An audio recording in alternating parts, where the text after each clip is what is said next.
Hello guys, आज हमारा topic होगा क्राइटेरिया ऑफ मैरिज। सोशियोलॉजी का ये बहुत इंपॉर्टेंट टॉपिक है 4th सेमेस्टर वाले स्टूडेंट्स के लिए।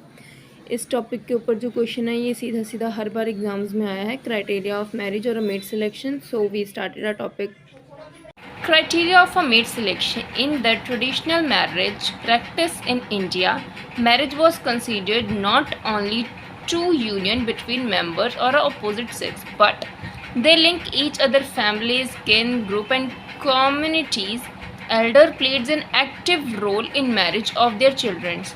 हमारे ट्रेडिशनल मैरिज सिस्टम में जो हमारे इंडिया में होती है उसमें हमारे इंडिया में सिर्फ यही चीज़ें नहीं देखी जाती हैं कि अपोजिट सेक्स होना चाहिए, जेंडर अलग होने चाहिए, दो लोग होने चाहिए शादी के लिए। ये रिश्ता, ये जो इंडिया में शादी का जो सिस्टम है, ये सिर्फ दो इंसानों के बीच में रिश्ते नहीं होते, ये दो फैमिलीज़ के बीच में रिश्ते होते हैं, ये दो गोत्र किन जिसे हम कहते हैं गोत्रों के बीच में रिश्ते होते हैं, जो दो सोसाइटीज़ के बीच में रिश्ते होते हैं। Elder played an very active role in their children's marriage. Elder जो हमारे होते हैं, दादा दादी, चाचा चाची, मम्मी पापा, ये बहुत ज़्यादा एक्टिव और इम्पोर्टेंट रोल प्ले करते हैं अपने बच्चों की शादी के पार्टनर्स चुनने में। ठीक है, in traditional marriages they do not give any consideration to the individual. जो ट्रेडिशनल मैरिज होती आई है हमारी सोसाइटी में, उसमें सबसे ज़्यादा मतलब क्या कहते हैं उसे, प्राथमिकता सिर्फ इंडिविजुअल जिनको शादी करने की होती है उनको सबसे ज़्यादा प्राथमिकता नहीं दी जाती है। उनकी disliking, their temperament, age, earning capacity etcetera, because they are not perform only individual happiness but also fulfil certain religious and the social responsibilities. ये चीज़ें मतलब हमारा जो ट्रेडिशनल मैरिज सिस्टम है इंडिया में, उसमें सिर्फ और सिर्फ इंडिविजुअल की हैप्पीनेस और लाइकिंग डिसलाइकिंग नहीं देखी जाती। यहाँ पर कई चीज़ें देखी जाती हैं। जब हमारी फैमिलीज़ कोई पार्टनर हमारे लिए चूज़ करती हैं, वो मोस्ट ऑफ द चीज़ें ये होती हैं कि अगर वो अपने बच्चों की शादी किसी से करवा रहे हैं तो वो बच्चों की खुशियाँ बाद में, पहले सोसाइटी की हैप्पीनेस और रिलीजियस रिस्पॉन्सिबिलिटीज़ जो उनके ऊपर होती हैं कि हाँ अपने बच्चों की शादी करनी है, अपने गोत्र में करनी है, ये सारी चीज़ें ज़्यादा मैटर करते हैं, ज़्यादा इम्पोर्टेंस इन सब चीज़ों को दी जाती है। तो इसलिए इसको हम फैमिलियल एट्रीब्यूट में ये टॉपिक हम लिख सकते हैं गाइज। और नेक्स्ट हमारा होगा एज ऑफ मैरिज, कि शादी की एज क्या होनी चाहिए। The variation in the age of a marriage, both men and women in India, it has varied from time to time, region to region, as well as with religion, caste and language differences. Sorry, मेरे को ये खुद ही नहीं। The variation in the age of a marriage of man and woman both in India, it has varied from time to time. मतलब जो as differences हैं शादी के लिए लड़के और लड़की में, ये time to time, region to region change होती रही हैं। रिलीजियस टू रिलीजियस भी चेंज हुई है, कास्ट और लैंग्वेज के बेसिस पर भी कई जगहों पर चेंज हुई है। कोई फिक्स्ड एज अब रखी नहीं गई है अभी। जैसे कि आपको पता ही होगा कि पहले होता था कि गर्ल्स की शादी 18 से पहले नहीं होगी, लेकिन कई जगहों पर लड़कियों के पेरेंट्स शादी कर देते थे 18 साल से पहले ही। अभी भी देख लो आप, जैसे कि 21 की है, अभी वो शायद कंफर्म नहीं है मुझे कुछ ज़्यादा, क्योंकि हमें जो पढ़ाया था कि अभी कोर्ट में चीज़ें चल रही हैं, इसलिए हमें भी कुछ बताया नहीं है कंफर्म। मे भी शायद अभी 21 हो ही है, तो वैसे शायद आगे भी चेंज होती रहेगी। एज डिफरेंसेस ऑफ स्पाउसेस मतलब जो मैन एंड वुमेन्स हैं, of spouses, not only the age at which man and women marrying but also the age differences of the spouses is important to determining their relationship. The large differences in the age of husband and the wife. Age differences spouses मतलब आपको पता ही होगा, जीवन साथी, partner, met. सिर्फ इन्हीं के बीच में एज डिफरेंसेस होना चाहिए काफ़ी ज़्यादा। आपने ज़्यादा जहाँ तक आपने ध्यान दिया होगा कि जो मेल होते हैं वो 4-5 साल बड़े ही रखे जाते हैं, या फिर बड़े ही होने चाहिए, छोटे होने नहीं चाहिए। वो तो हमारे इंडियन सिनेमा में 2-3 हैं कपल्स जिन्होंने करी है शादियाँ, वो तो इकोनॉमी के बेसिस पर उन्होंने कर ली हैं। बट अगर आप रूरल एरियाज़ में देखें या मिडिल क्लास फैमिलीज़ में देखें, कहीं पे भी देखें, जो हस्बैंड होता है वो बड़ा ही होता है। फिजिकल अट्रैक्शन, मतलब कि हमारे फिज़िकल देखने में हम कैसे होने चाहिए, गोरे चिट्टे लंबे पतले मोटे छोटे, ये सारी चीज़ें आती हैं। Beauty is a considered a Trump card with girls. Physical attraction is one of the most important characteristic. Beauty जो है, बाहरी सुंदरता जिसे हम कहते हैं, वो लड़कियों के लिए ट्रम्प कार्ड की तरह एक रोल प्ले करती है, जो बहुत इंपॉर्टेंट चीज़ होती है लड़कियों के लिए शादी के मामलों में। Physical attraction is the most important, वही बात हो गई, फ़िज़िकल अट्रैक्शन हो गया, फ़िज़िकल लुक्स हो गए, वो बहुत ज़्यादा इंपॉर्टेंट रोल प्ले करते हैं, इंपॉर्टेंट कैरेक्टरिस्टिक्स हैं इंडिविजुअल की लाइफ में। Physical attraction plays an important role due to double standard of the society. We found beautiful women being married to not so handsome person. जैसे कि देखने को मिला है हमारे समाज में, वैसे भी हर एक चीज़ डबल स्टैंडर्ड होती है। काफ़ी चीज़ें शादी के मामले में, लड़के लड़की के मामले में काफ़ी हद तक होता है।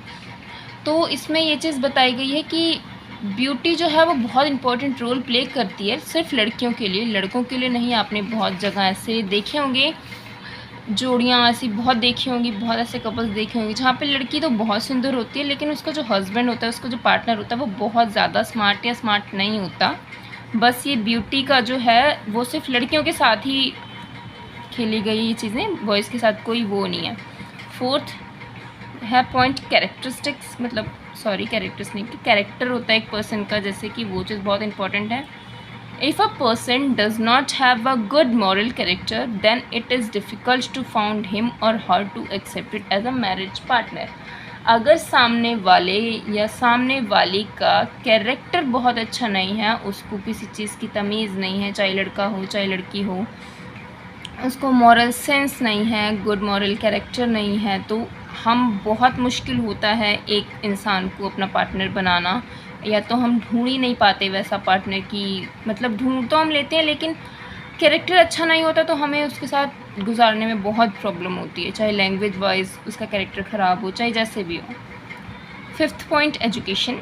Education it is an acquired attribute a person of a it is an acquired attribute of a person, the individual who is highly educated or highly valued compared to in comparison to less educated person. Education भी अगर जैसे कि पहले के time पे हो जाती थी शादियाँ कि लड़की ज़्यादा पढ़ी लिखी है, चाहे लड़का जो भी कर रहा हो कर दो शादियाँ, लेकिन आज के टाइम पर ऐसा बहुत मुश्किल है कि लड़की ने पढ़ाई कर रखी है और लड़के ने पढ़ाई नहीं कर रखी है तो हम उसकी शादी करवा दें। आजकल दोनों का पढ़ा लिखा होना बहुत ज़रूरी हो गया है, और वैसे भी एक एक्वायर्ड एट्रीब्यूट है, ये चीज़ हमने खुद ली है, हमें एजुकेशन दी जाती है, उसको लेना ना लेना हमारी अपनी मर्ज़ी होती है। तो इस वजह से ये एक एक्वायर्ड, अगर हम गेन कर रही हैं वो चीज़ें, किसी की फैमिलीज़ दिला पा रही हैं, किसी की नहीं दिला पा रही हैं, तो जिसकी फैमिली दिला पाएंगे एजुकेशन, वो एजुकेटेड फैमिली में ही अपने बच्चों को भेजेंगे, एजुकेटेड फैमिली से ही अपने बच्चों के लिए रिश्ते ढूंढेंगी। अगर नहीं पढ़ा पा रही हैं, ज़्यादा वेल हायर एजुकेशन नहीं दे पा रहे हैं, तो वो अपने बच्चों के लिए वैसा ही पार्टनर ढूंढेंगी जैसा उनके बच्चों की स्टडीज़ होंगी। Second point is occupation. Different occupation carries different Prestige. Prestige मतलब ओहदा जिसे हम कहते हैं, स्टैंडर्ड जिसे कहते हैं, कि डिफरेंट ऑक्यूपेशन का डिफरेंट स्टेज होता है, डिफरेंट वैल्यू होती है, डिफरेंट हम कहते हैं पोजीशन दी जाती है, प्रेस्टीज दी जाती है। Occupation is an associated with greater authority, social prestige, economic benefits are valued most.